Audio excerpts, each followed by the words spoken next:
Well, today I want to share with you the 5 things that I'm doing to survive the coronavirus, and they might not be what you think. Well, that's right, folks. Welcome back to another video. Man, crazy times we're living in when TP is scarce and where everyone is hunkering down because of an aggressive flu. Hey folks, Aaron here, and we're gonna have some fun today. I'm gonna be a little lighthearted in this video. I'm not downplaying what coronavirus is, the fact that those people over 70 and the things that the CDC has said, people with compromised immune systems or respiratory issues absolutely need to be safe and smart during this time. But to see what many people are doing because of a lack of control, feeling like things are out of their control, so they're trying to do anything they can to control something in their life, and the lack of preparation, the way people react, particularly here in the US, but we're seeing that in most of the Western world right now, is pretty crazy to see. Now, obviously, I have a bunch of stuff here that I'm not going to list with you today, but I got, food for a few weeks for my family, respiratory N95 masks, med kits, definitely got plenty of toilet paper, and the means to defend it, as well as about 2 weeks of water that's ready to rock and roll. But guys, I've had this prepped for months, if not years, in case of something like this. So if worst comes to worst and I need to hunker down for 2 weeks or was quarantined for a few weeks, not a huge issue to my family outside of toilet paper. I was not prepared for the whole toilet paper scare that we've been experiencing. So that's what I want to do in this video, is share with you 5 things that I'm doing to survive this craziness and to survive possible quarantine, and or just not wanting to be social with people for the next few weeks. Just kind of limiting my contact with people, not so much for my sake, I'm healthy, my family is healthy, but more for the fact of not wanting to spread the virus. So with that, I'm going to share with you the 5 things I'm doing to survive this coronavirus. So number 1 is keeping my family and myself entertained. And man, one of the best ways to do that is to watch old classic movies like Ben-Hur. I'm currently in the middle of Lawrence of Arabia, The Great Escape, Spartacus. I just saw another movie that's free streaming on Amazon Prime, Vikings with Kirk Douglas. I mean, there's a ton of great older movies out there. And the reason I love watching older movies, if you have to hunker down for a while, or you just don't want to go out, or maybe you are under quarantine, whatever the thing may be, what I love about these type of movies is, one, they're usually really long. Lawrence of Arabia is almost 4 hours long. Great Escape is over 2.5 hours.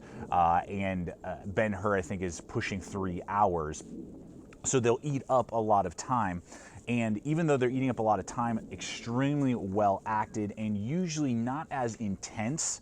And, during this time, even myself, like, I'm not worried about it. I'm not worried even if my family does catch it because of the situation of this particular virus.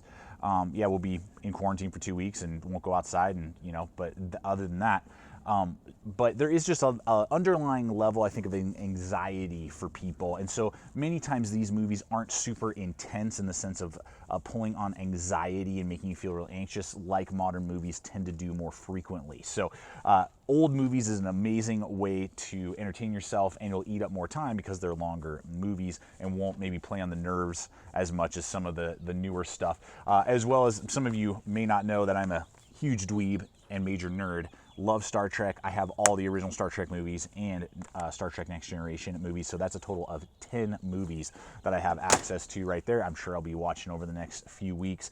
And then finally, anything with Christopher Nolan as a director. I'm going to plan on rewatching all of the Batman movies, phenomenal movies, Inception, Dunkirk, just to name a few. He's an amazing director, and if you don't mind the level of anxiety, because all those movies are definitely going to do that when Christopher Nolan is directing.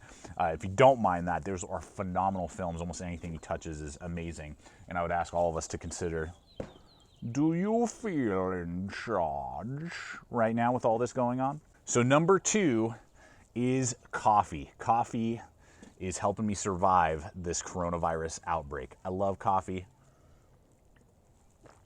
I love taste testing coffee, and man, there's so much good stuff out there, and you may be bored, or maybe coffee is something that you do, but you don't want to necessarily go to any stores right now, and you want to wait a few weeks before that all kind of blows over to have someone else making the coffee for you. You prefer to make it for yourself. Well, there's some phenomenal brands out there too that I'm rocking right now that I really enjoy. Is Pinion Coffee from New Mexico.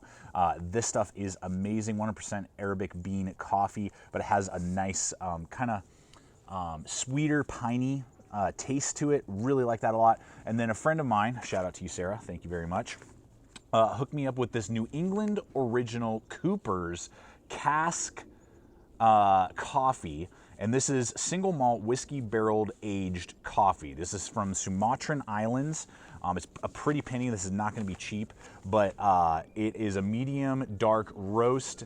And again, it has raw beans are aged in a charred oak whiskey barrel from Uprising Malt Whiskey. It has a woody earth tobacco flavor with tropical fruits, vanilla, and caramel. And I have to say, I didn't know really what to expect with this. It's almost got like a buttery, like literally, like if you would drop some butter in there, at least with the one that the few cups I've had, and it's just it's a very unique flavor. So if you want to try something out, Cooper's, I believe, is the brand. I'll have some of these links for you guys below for some of this coffee you can have, delivered straight to your house, and not worry about anyone making the coffee for you, and you might be able to experiment and have some fun. So number 2 is coffee. It's definitely helped me survive this situation. Number 3 is working with your hands. I was telling my wife what that meant.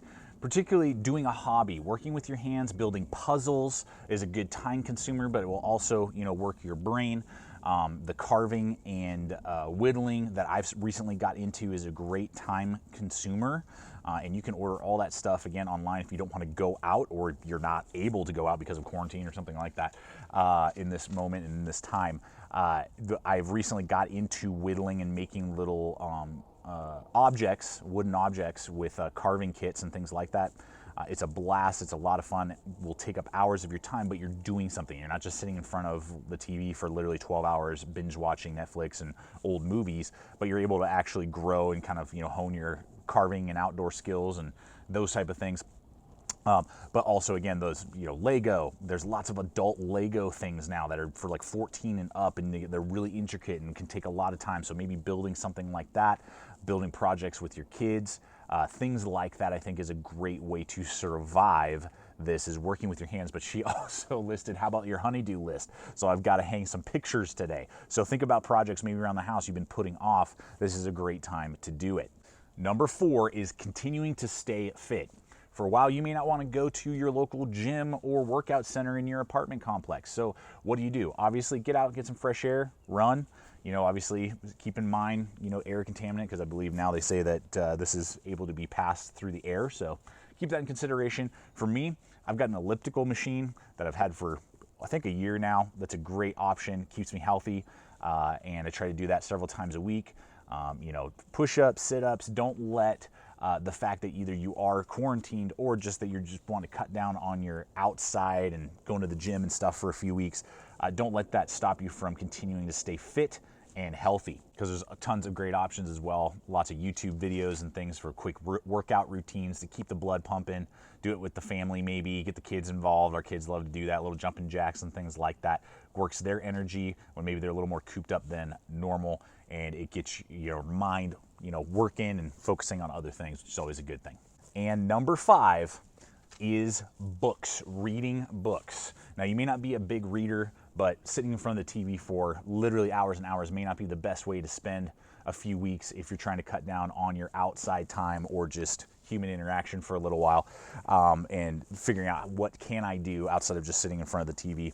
Reading some books. And I love reading, but I need to have books in this season of my life with the kids and things like that I can pop in and out of, that are easy reads, that I don't have to kind of get in a mindset to sit down and, okay, I got an undisturbed hour, because I don't have that right now with my family.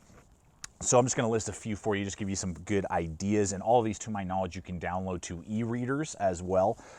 So if you have an e-reader, or again, you could probably get these within a day or two if you order off of Amazon. Brian Kilmeade is an awesome author. He does American history, and he does really unique perspectives on American history. So my first book I ever got years and years ago was George Washington's Secret Six. And this is what they base the TV show Turn, which is streaming, I think, on Netflix, which is a good show as well that you can check out. It's about the first spy ring in America that George Washington ran and started. So this is a really good read. And he's done several other books, Brian Kilmeade, and I'll have these links for you guys below if you're interested. But he's done everything from Jefferson and the Barbary Pirates. He's done Andrew Jackson in the War of 1812, which I knew hardly anything about. I'm currently reading Sam Houston and the Alamo Avengers. I think he has 4 to 6 books. I can't remember exactly how many total he has. But great, super fast, easy reads, and you'll learn something about American history that you maybe didn't know before. The other one are all the Bill O'Reilly Killing series. I've read, I believe, all those books. I think, again, like 4 to 6 books.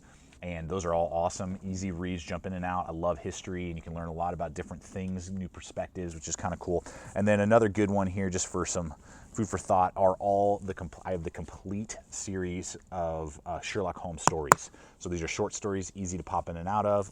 Kids will get a lot of entertainment out of them, depending on their age.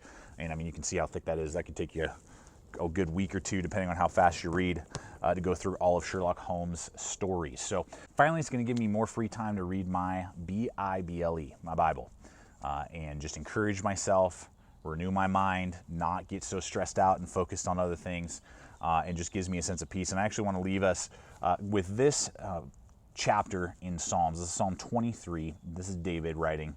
The Lord is my shepherd, and this is a super well-known set of scripture, but I think it might help just some of us who maybe feel a little anxious. Maybe we have a loved one who is older. My parents are in their 60s, and my grandparents are still alive, and they're in their mid to late 80s. And so, this is something that I'm somewhat concerned about, not so much for them, for me, but for them. And so this will just give you some peace, I hope. And it says this, the Lord is my shepherd, I shall not want. He makes me lie down in green pastures.